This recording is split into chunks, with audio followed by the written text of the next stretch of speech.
The light isn't great for this. I just realized that this sculpture, not far from where I work, is pretty much the same age as I am. They just refinished it. It was missing for a while, but handheld today because I couldn't find my tripod this morning. It's my lunch hour, and I thought I'd vlog here. Hope the traffic noise doesn't distract too much from my words, as this is a word important video, as a lot of mine are. Wanted to share with you a little bit. I have my wallet. Some thoughts I had yesterday. My brother and I went to Chinese for dinner,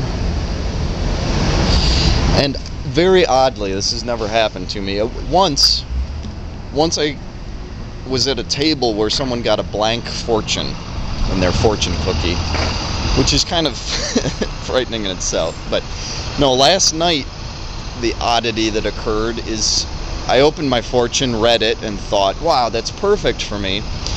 And then my brother opened his, and it was the same fortune. The Chinese word on the back was different, but same fortune, and that fortune is: let hatred turn into friendship because of your existence.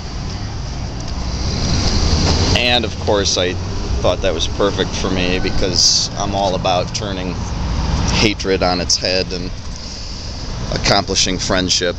And what easier way than through existing? It sounds rather easy. Just be. Accomplish through being.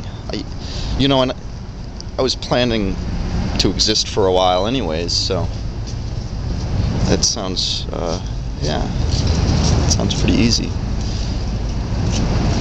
Then driving home, I was listening to NPR, and someone who instructs yoga to at-risk, it's a strange term, but child prostitutes, abuse victims. She's even worked with prison inmates and stuff. Teaching yoga, not just the physical aspects of it, but the spiritual ones as well, the philosophy. It's very Unitarian in its approach. But one thing she said that so good, because it really encapsulates something I've thought for a long time. She said, hatred is the poison we drink hoping that someone else will die. And this works for anger too.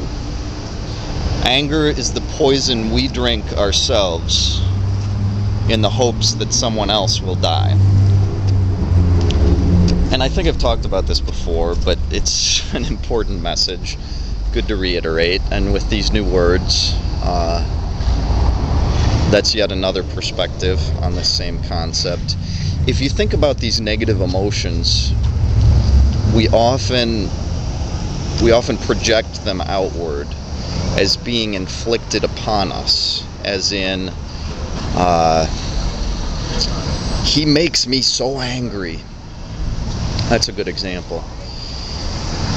But of course, these emotions are only within ourselves. We have to realize that it's something that we do to ourselves.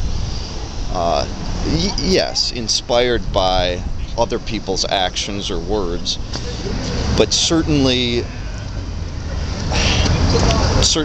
it's inside us where all this is occurring. The negativity we think of as outside ourselves, inflicted upon us, but it's all internal.